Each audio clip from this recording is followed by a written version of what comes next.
Continuamos con la clase sobre el Estado absolutista y hoy vamos a hablar de Francia, del caso francés que fue el caso más exitoso de absolutismo y fue durante el reinado del rey Luis XIV en el siglo XVII. Pero antes de eso tenemos que ver algunos antecedentes. Durante el gobierno de la Casa de Valois en la dinastía de los Capetos hubo un proceso lento de concentración del poder durante el fin de la Edad Media. Principalmente hubo tres momentos de rupturas del orden político que ayudaron a esta concentración del poder. Uno era la crisis del siglo XIV y la guerra de los 100 años en el siglo XV, las guerras de religión en el siglo XVI y en el siglo XVII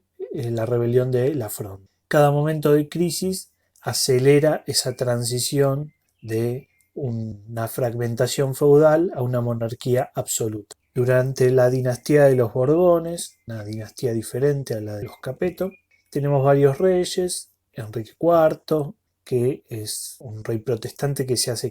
católico, se le asocia con una frase que es París bien vale una misa, y esta asunción de un rey, digamos, católico de una familia protestante marca un poco el fin de las guerras de religión, si bien hay bastantes conflictos todavía. Luis XIII, durante su gobierno, él era un niño, entonces asume su madre, que tampoco va a hacerse cargo de manera muy eficiente, por lo tanto va a haber un regente, ahora vamos a hablar de él, y es el momento de la Guerra de los 30 años, o sea, de los tres momentos que hablamos del año, la diapositiva anterior, es este último momento de ruptura del orden político. Y desde el 24, como les decía, el cardenal Richelieu, o sea, un religioso, va a ser quien efectivamente tome las decisiones porque va a ser el jefe del Consejo Real. Este cargo va a estar ocupado por Richelieu hasta el año 1642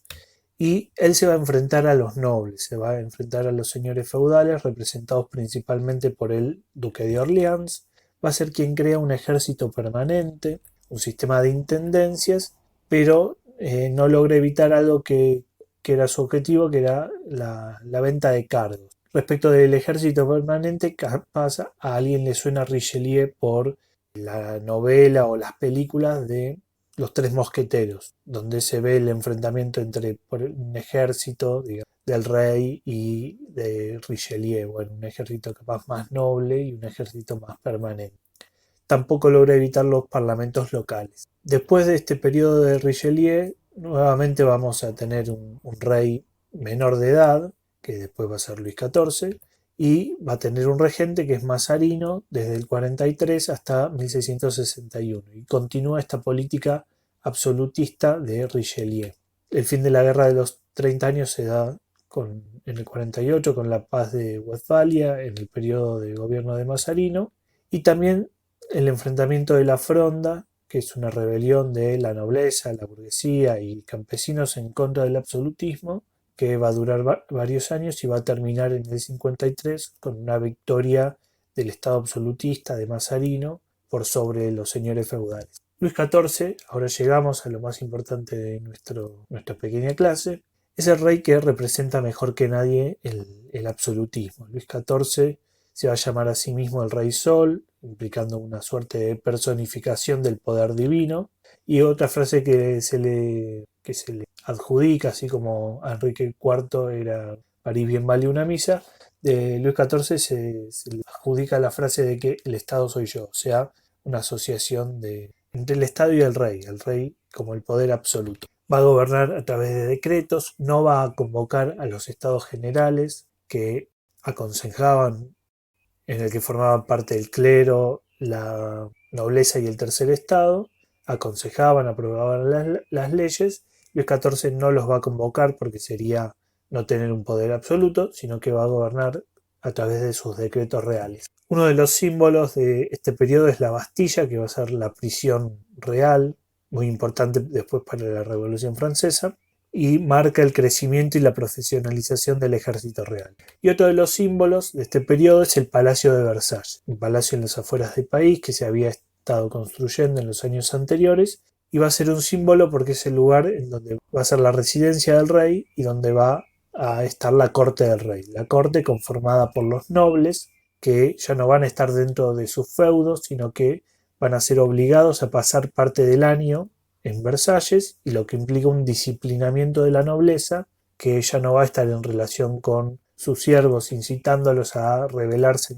contra el rey, sino que van a estar obligados a comportar según una serie de reglas, de etiqueta, en la que los nobles van a querer estar más cercanos al rey. Se va a conformar una jerarquía, entonces los nobles intentan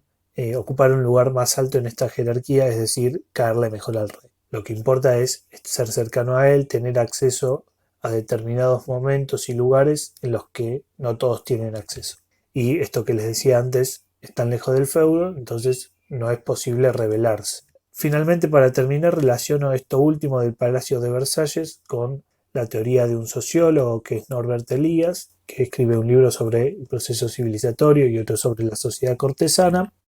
y nos dice que a partir de la edad moderna hay un aumento en los umbrales de vergüenza, la sociedad comienza a controlar determinados actos como pueden ser las cuestiones que tienen que ver con la sexualidad, con los fluidos corporales, con los modales en la mesa, y para Elías el inicio de esta autorrepresión se da en la corte, o sea, en el rey, en los nobles, y de ahí se va trasladando hacia abajo al resto del pueblo. Entonces la violencia, el comportamiento sexual, las funciones corporales, las formas de expresión van a ser reprimidas en función de una suerte de civilización. En este video llegamos hasta acá, hablamos de Francia, en el siguiente hablaremos de Inglaterra y una situación totalmente diferente, no un éxito absolutista, sino un límite al poder real. Hasta la próxima.